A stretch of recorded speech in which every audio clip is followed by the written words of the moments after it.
창세기 2장에는 인간을 창조하시는 하나님의 모습이 묘사되어 있는데요. 여호와 하나님께서 땅의 흙으로 사람을 지으시고 생기를 그 코에 불어넣으시니 사람이 생명이 되었다라고 기록되어 있습니다. 하나님의 형상대로 하나님의 모양을 따라 사람을 창조하신 하나님께서는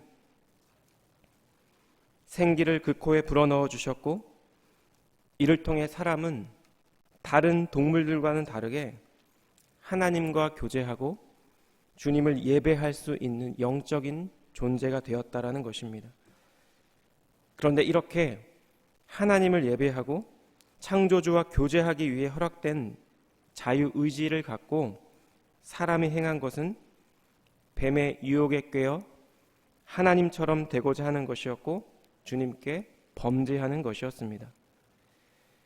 그 죄의 결과 아담과 그 후손들은 영적으로 사망하게 되었고, 하나님의 형상과 모양은 많은 부분 손상되었으며 우리는 모두 죄된 본성을 따라 살아가는 존재가 되었습니다. 이렇게 죄의 열매를 먹고 멸망을 향해 달려가는 사람들을 향해 하나님이 행하신 것이 있는데요.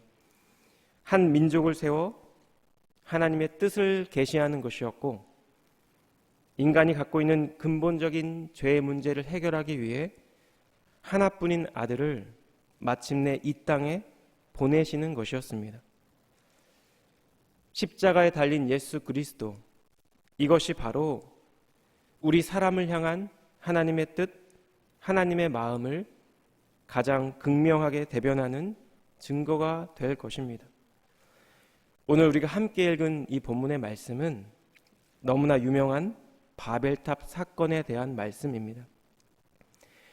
어린 시절 제가 영어 공부를 하며 괴로울 때마다 이 탑을 쌓았던 사람들을 원망하며 공부했던 기억이 났습니다. 한 주간 이 본문의 말씀을 묵상하고 또 설교를 준비하면서 특별히 하나님께서 허락하신 축복과 사명의 자리에서, 그리고 우리가 인생을 살아가면서 마주하게 되는 혼란과 혼돈의 자리에서 우리는 무엇을 바라보아야 하는가, 이 두 가지 내용을 함께 묵상하게 되었습니다. 하나님의 말씀 앞에 저희가 모두 서 있는데요, 이 시간 특별히 말씀을 깨닫는 은혜가 저에게 있기를 원하고, 깨달은 말씀을 삶 가운데 행하며 살아계신 하나님을 경험하는 그런 은혜가 있기를 우리 예수님 이름으로 축복합니다. 첫 번째로 본문이 전달하고 있는 것은 이것입니다. 주님께서 주신 축복과 사명 앞에 우리는 올바로 반응해야 한다는 것입니다. 창세기 11장의 말씀은 온 땅의 언어가 하나였다는 데서 시작합니다. 1절에 온 땅의 언어가 하나요, 말이 하나였더라. 언어가 하나였다란 이 말씀을 히브리어 원어로 그대로 직역하면 그리고 하나의 입술이 있었다라고 번역된다고 합니다. 온 땅에 하나의 입술, 단 하나의 언어가 있었다라는 것입니다. 현대 언어학자들의 연구 결과는 언어가 단순히 의사를 전달하고 소통하는 기능뿐만 아니라 인간이라는 존재가 그 어떤 피조물보다 더 특별하고 창조적인 존재로 창조되었다는 것을 나타내는 증거라고 얘기합니다.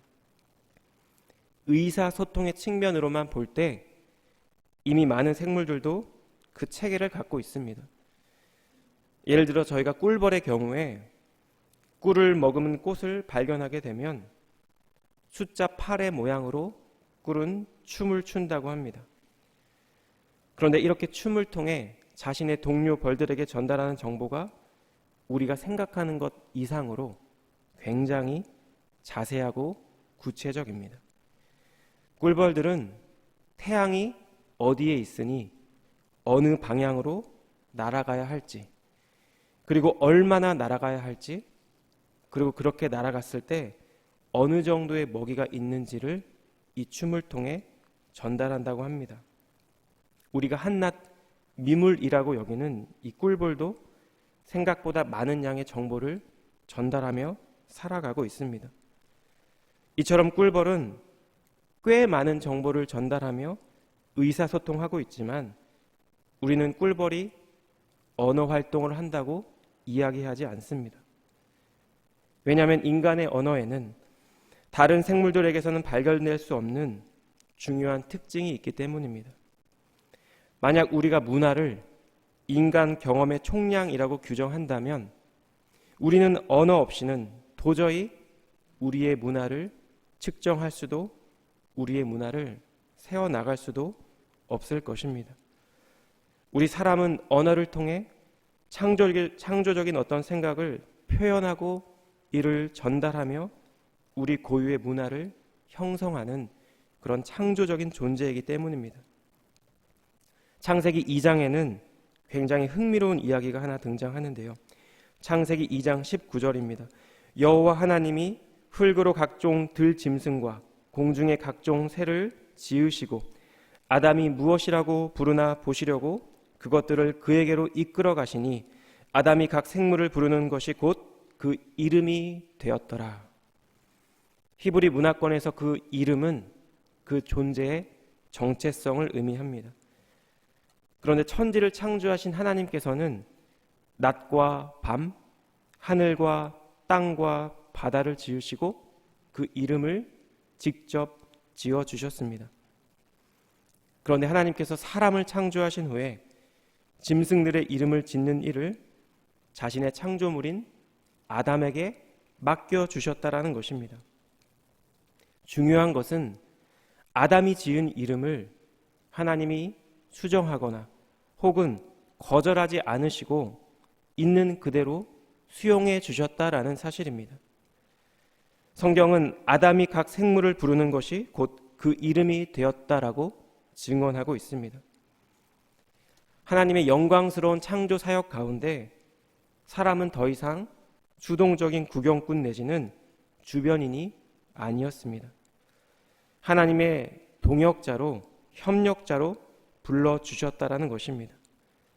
사람은 분명 피조물이 맞지만 피조물 그 이상의 능력과 잠재력이 있는 존재였습니다. 죄로 인해 하나님의 형상과 모양이 많은 부분 손상되고 왜곡되었지만 여전히 인간에게는 주님께서 허락하신 특별한 능력과 축복이 있는 그런 존재라는 것입니다. 그런데 그런 능력과 축복을 갖고 행한 일이 오늘 본문 2절에서 4절 말씀에 기록되어 있습니다. 이에 그들이 동방으로 옮기다가 신할 평지를 만나 거기 거류하며 서로 말하되 자 벽돌을 만들어 견고히 굽자 하고 이에 벽돌로 돌을 대신하며 역청으로 진흙을 대신하고 또 말하되 자 성읍과 탑을 건설하여 그 탑 꼭대기를 하늘에 닿게 하여 우리 이름을 내고 온 지면의 흩어짐을 면하자 하였더니 시날 평지는 오늘날 유프라테스 강과 티그리스 강 사이에 있는 넓은 평지를 지칭한다고 합니다. 아마도 이것은 물이 풍부했을 것이고 넓은 평지였을 것이기 때문에 사람들이 모여서 살기에 적합한 장소였을 것입니다. 이곳에 모인 그들이 한 것은 벽돌로 돌을 대신하고 역청으로 진흙을 대신해 탑을 쌓는 것이었습니다. 이처럼 그들이 시날 평지에 모여 탑을 쌓는 것에는 특별한 목적이 있었는데요. 우리가 잘 아시는 것처럼 이 탑 꼭대기를 하늘에 닿을 만큼 높이 쌓는 것이었고 그 탑을 통해 그들의 이름을 널리 알리고 흩어짐을 면하는 것이었습니다. 시날 평지에서 벽돌과 역청으로 견고한 건축물을 하늘 높이 쌓으려는 인간의 모습은 우리에게 무엇을 전달하고 있을까요? 인간 최초의 죄의 시작은 저 과실을 먹으면 너도 하나님과 같이 될 수 있어 라는 뱀의 유혹이었습니다. 하나님과 같이 될 수 있다. 창조주 하나님과 같이 될 수 있다. 이 말의 하와는 하나님의 명령도 남편에게 들었을 경고도 귀에 들어오지 않았던 것 같습니다. 그리고 이러한 인간 내면에 자리 잡은 죄의 뿌리, 곧 내가 하나님과 같이 되려는 그 본성으로 인해 우리가 오늘날 살아가는 세상은 내가 판단하고 내가 결정하고 내가 원하는 것을 내가 원하는 때 가지려는 그 세상 가운데 살아가고 있습니다. 인간을 향한 주님의 분명한 뜻은 창세기 1장 28절에 있는 대로 생육하고 번성하여 땅에 충만한 것이었습니다. 하나님의 대리자로 땅을 정복하고 모든 생물을 다스리는 것이었습니다. 하나님의 형상을 따라 하나님의 모양대로 지음받은 사람을 향한 하나님의 뜻과 계획과 축복은 그들이 온 땅에 충만해지는 것, 그리고 모든 생물을 다스리는 것이었지만 신할 평지에 모인 이들은 더 이상 하나님의 축복과 명령을 중요하게 여기는 사람들이 아니었습니다. 그들에게 중요한 것은 온 땅에 퍼지는 것이 아니라 흩어짐을 면하는 것이었고 하나님의 이름이 아니라 자신들의 이름이었으며 하나님의 대리자로 온 세상을 통치하는 것이 아니라 그들이 직접 통치자가 되어 세상을 다스리는 것이었습니다. 결국 이 바벨탑 사건의 종말을 아실 것입니다. 이 세상의 언어가 혼잡해졌고 그들이 힘써 진행하던 성읍과 도시 건설은 중단되고 말았습니다. 자신들의 이름을 알리기 위해 그리고 흩어짐을 면하기 위해 바벨탑을 쌓는 이 사람들을 묵상하며 우리 안에 회복되어야 할 것이 무엇일까 묵상이 되었습니다. 그것은 바로 하나님께서 나에게 허락하신 축복을 깨닫고 다시금 사명의 자리로 나아가야 한다는 것입니다. 광야와 같은 인생길을 지나갈 때가 아니더라도 우리는 종종 주님께서 나에게 허락하신 축복을 잊고 살 때가 많이 있는 것 같습니다. 때때로 도대체 주님이 나에게 뭘 주셨지? 라고 불평하는 마음이 있을 때도 있습니다. 주님은 우리에게 하나님의 자녀가 되는 축복을 허락해 주셨습니다. 우리가 너무 사랑하는 한우리 교회를 저에게 허락해 주셨습니다. 모두가 쉬고 싶어하는 이 토요일 아침 하나님을 예배하고자 하는 마음을 주셨고 우리의 걸음으로 교회에 나올 수 있는 건강을 주셨습니다. 하나님을 찬양하는 목소리를 주셨고 하나님의 뜻을 이해할 수 있는 지혜를 주셨습니다. 공동체를 위해 헌신하는 마음을 주셨고 서로 사랑하며 섬기고자 하는 그런 귀한 마음을 주셨습니다. 아프고 힘든 시간 속에서 하나님을 의지하는 마음도 주셨고 주님을 더욱더 간절히 바라는 겸손한 마음을 저희 모두에게 허락해 주셨습니다. 사실 지금도 여전히 우리에게는 하나님께 구하는 많은 기도의 제목들이 있습니다. 그런데 돌이켜 생각해 보면 하나님은 이미 너무 많은 것들을 우리에게 허락해 주셨고 우리는 그런 많은 축복을 받고 그러한 많은 축복 속에서 살아가고 있는 너무나도 복된 사람들이라는 것입니다.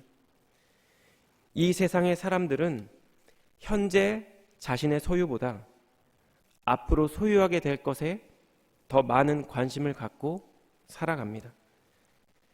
하지만 그리스도인들은, 성도들은 이미 주님께 받은 축복을 기억하며 이 축복이 진정한 축복이 되기 위해 우리의 삶을 드려야 할 사명의 자리로 나아가는 사람들인 줄 믿습니다. 이 아침 주님께서 주신 축복의 자리에서 혹시나 내가 나의 바벨탑, 나의 이름을 높이며 나의 뜻을 추구하는 높은 탑을 쌓고 있지는 않은지 돌아보는 은혜가 있기를 우리 예수님 이름으로 축복합니다. 하나님의 뜻과 계획대로 주님께서 내게 주신 축복을 깨닫고 그 축복을 누리며 살 뿐만 아니라 그 축복의 통로자로 그 축복의 패스웨이로 주님 주신 사명을 따라 살아가는 우리 사랑하는 성도님들의 복된 삶이 되기를 우리 예수님 이름으로 축복합니다. 두 번째로 본문이 전달하고 있는 것은 이것입니다. 인간의 연약함, 우리의 죄에도 불구하고 하나님께서는 오직 은혜로 당신의 뜻을 이루어 가신다라는 것입니다. 오늘 본문 5절 이하의 말씀은 시날 평지에 높은 탑을 쌓으려는 사람들의 계획에 대한 하나님의 반응이 소개되고 있습니다. 5절과 6절인데요. 여호와께서 사람들이 건설하는 그 성읍과 탑을 보려고 내려오셨더라. 여호와께서 이르시되 이 무리가 한 족속이요 언어도 하나이므로 이같이 시작하였으니 이후로는 그 하고자 하는 일을 막을 수 없으리로다. 5절에서 사람들로 번역된 히브리어를 직역하면 그 아담의 아들들이라는 의미를 갖습니다. 이 바벨탑을 쌓는 자들이 바로 죄의 시초가 되었던 그 아담의 후손들이라는 것입니다. 하나님은 당시 노아의 후손이었을 이 사람들이 한 족속이고 같은 언어를 사용했기 때문에 이같이 바벨탑을 쌓았다라고 진단합니다.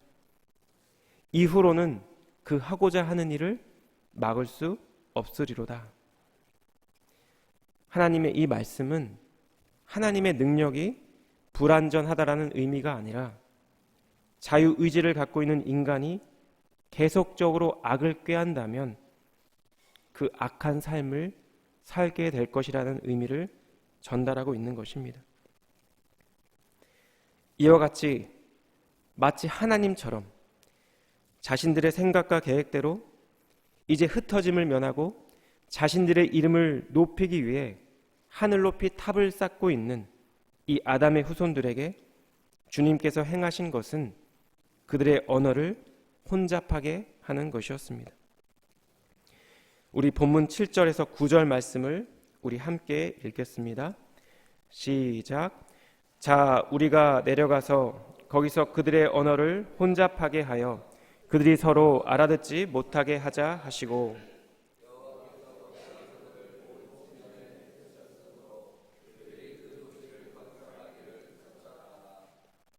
그러므로 그 이름을 바벨이라 하니 이는 여호와께서 거기서 온 땅의 언어를 혼잡하게 하셨음이니라.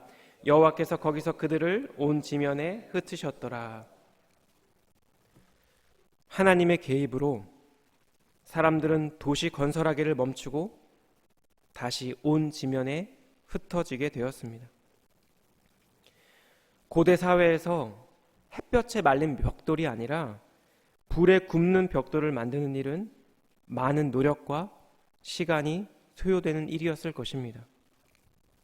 크고 견고한 탑을 쌓기 위해서는 벽돌의 모양과 크기가 일정해야 할 뿐만 아니라 벽돌 자체가 튼튼해야 했기 때문입니다. 견고한 벽돌을 만들기 위해 그들은 벽돌을 구울 가마와 같은 구조물이 필요했을지도 모릅니다.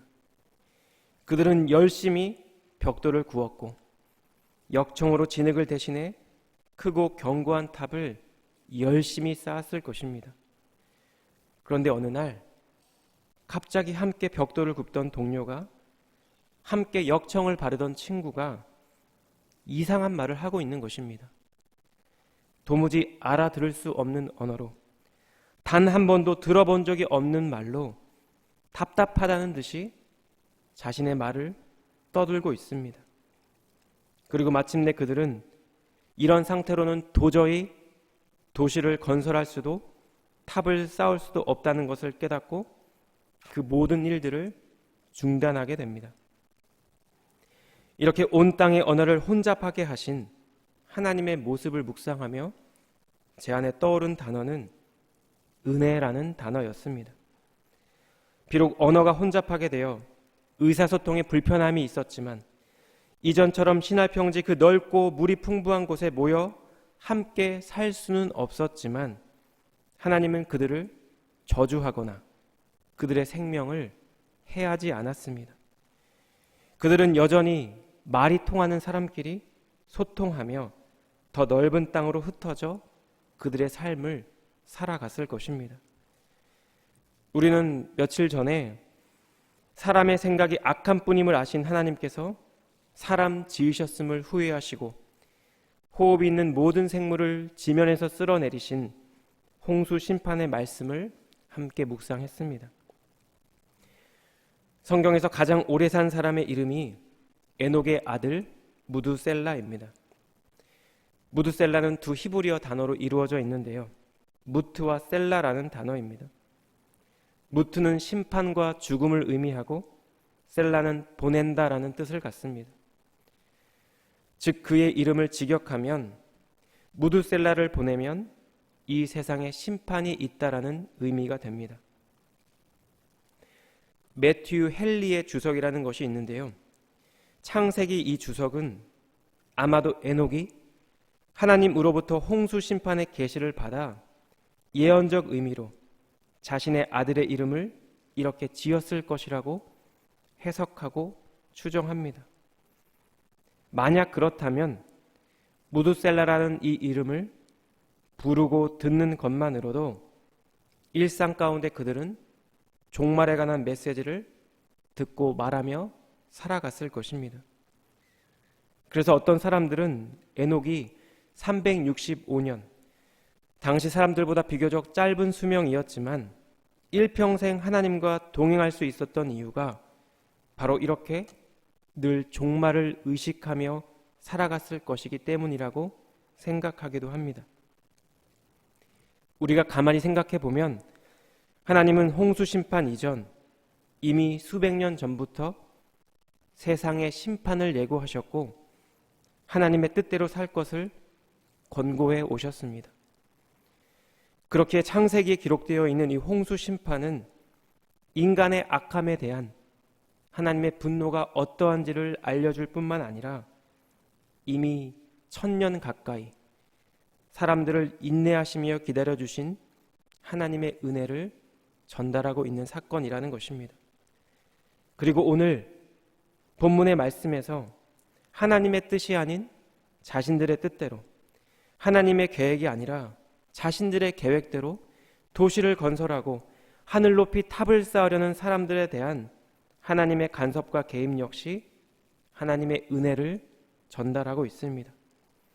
하나님은 그저 그들의 언어를 혼잡하게 만드셨고 그들을 온 지면에 흩으셨습니다. 인간의 연약함과 인간의 무지함과 죄된 본성에도 불구하고 인간을 향한 하나님의 뜻은 계속 진행되고 있다라는 것입니다.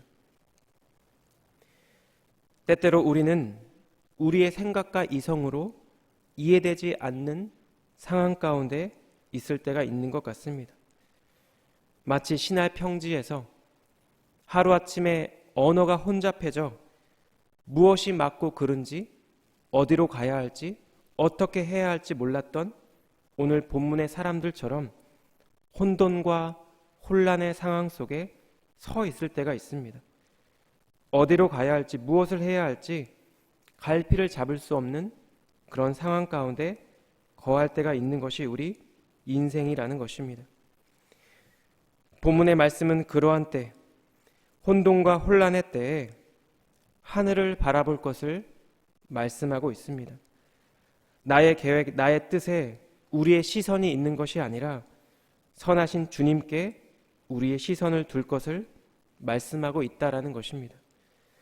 왜냐하면 주님은 나보다 나를 더 잘 아시고 나에게 더 좋은 것 주기 원하시는 우리의 아버지 되시기 때문입니다. 본문의 말씀은 우리에게 두 가지 질문을 전달하고 있습니다. 주님께서 허락하신 축복과 사명 앞에서 우리는 어떻게 반응해야 하는가? 때때로 경험하는 혼란스러운 상황 가운데 우리는 무엇을 바라보아야 하는가? 이 질문을 묵상하며 한 인물, 침례 요한의 삶이 떠올랐는데요. 침례 요한은 출생 때부터 범상치 않았던 인물이었습니다. 그는 모태로부터 성령이 충만한 자였고 많은 사람들을 하나님께로 돌아오게 할 것이며 메시아의 길을 준비하는 사명을 받은 사람으로 소개되고 있습니다. 저는 어린 시절 침례 요한을 소개하는 단락을 읽을 때마다 너무나 멋있는 인생이라고 생각을 했었습니다. 과연 어느 누가 사람들을 주님께로 돌아오게 만들고 메시아의 길을 준비할 자라고 평가받을 수 있을까요? 그런데 우리가 가만히 생각해 보면 그는 그가 받은 특별한 사명만큼이나 그에게 허락된 삶의 자리는 결단코 평범하지 않았습니다. 그는 아마도 단 한 번도 사랑하는 여자를 만나지 못했을 것이고 가정의 안락함도 많이 누리지 못했을 것입니다. 그는 거친 들판에서 낙타털로 만든 옷을 입고 지냈을 것이고 메뚜기와 석청을 먹으며 살았을 것입니다. 마침내 그는 하나님의 계시를 통해 들었던 메시아를 만났고 그에게 침례를 주었지만 헤롯에 의해 감옥에 갇혀 있는 동안 자신의 제자를 예수님께 보내 당신이 정말 메시아냐고 주님께 질문을 하기도 했었습니다. 다른 유대인들처럼 침례 요한도 정치적인 메시아관을 갖고 있었기 때문에 감옥에서 전해 들었던 예수님의 행적이 도무지 이해가 되지 않았던 것입니다. 감옥에 갇혀 있던 요한은 결국 당시 중죄인들이 받는 참수형을 당해 죽임을 당했습니다. 세상적으로 볼 때 허무하게 불명예스럽게 죽임을 당했지만 그는 출생 시 그의 부모를 통해 전달받은 사명과 소명을 다하고 주님의 부르심을 받았습니다.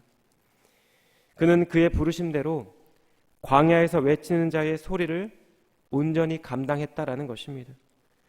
광야에서 외치는 자가 아니라 광야에서 외치는 자의 소리의 사명을 감당했다라는 것입니다.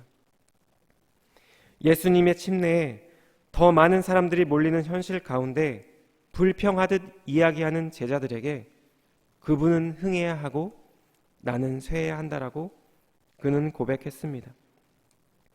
그는 그저 혼인 예식의 주인공인 신랑이 아니라 그 신랑의 음성을 듣는 친구로 기뻐한다라고 고백합니다.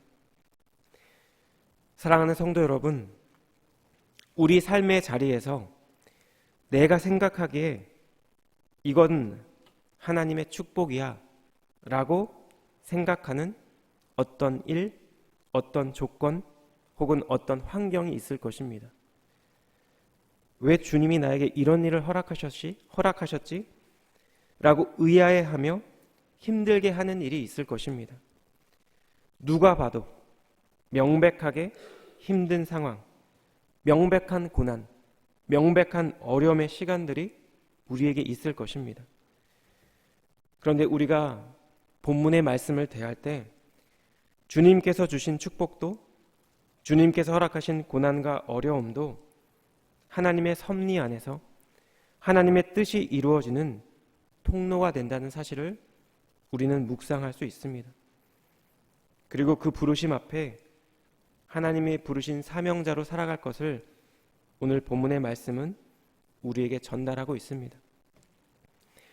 말씀을 마무리하며 이 시간 함께 찬양을 한 곡 부르기 원하는데요. 요한계시록 7장에는 종말의 때에 하나님의 구원을 받는 사람들을 묘사하는 장면이 나옵니다. 9절에서 10절인데요.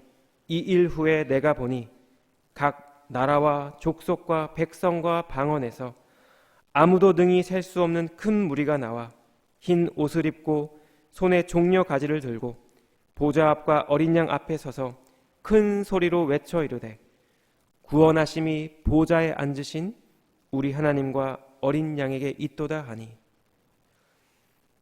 비록 하나님은 징계의 성격으로 인간들의 언어를 나누셨지만 그리고 그들을 온 지면에 흩으셨지만 오늘 제가 함께 읽은 이 계시록의 말씀은 종말의 때 각 나라와 족속과 백성과 방언에서 감히 셀 수 없는 많은 무리가 하나님을 예배하게 될 것을 분명히 선포하고 있습니다. 종말의 때 그들은 각자의 언어로 하나님의 영광을 노래하며 찬양할 것입니다. 우리를 향하신 하나님의 뜻과 하나님의 계획은 그리고 하나님의 축복은 하나님 안에서 하나님의 섭리 안에서 온전히 이루어지게 될 것입니다. 함께 들은 이 말씀을 기억하고 또 주님께서 주신 마음의 감동을 따라 우리 함께 찬양하기를 원하는데요. 우리 보좌 앞에 모였네 라는 찬양을 우리 함께 부르기를 원합니다. 종말의 때에 각 나라와 족속과 방언이 하나님을 예배하고 하나님을 찬양하게 될 그때를 기억하며 비록 징계의 성격으로 인간의 언어가 나뉘어졌지만 그럼에도 불구하고 마지막 때에 당신의 뜻을 이루어 가신 그 주님을 생각하며 우리 함께 찬양 올려드리도록 하겠습니다.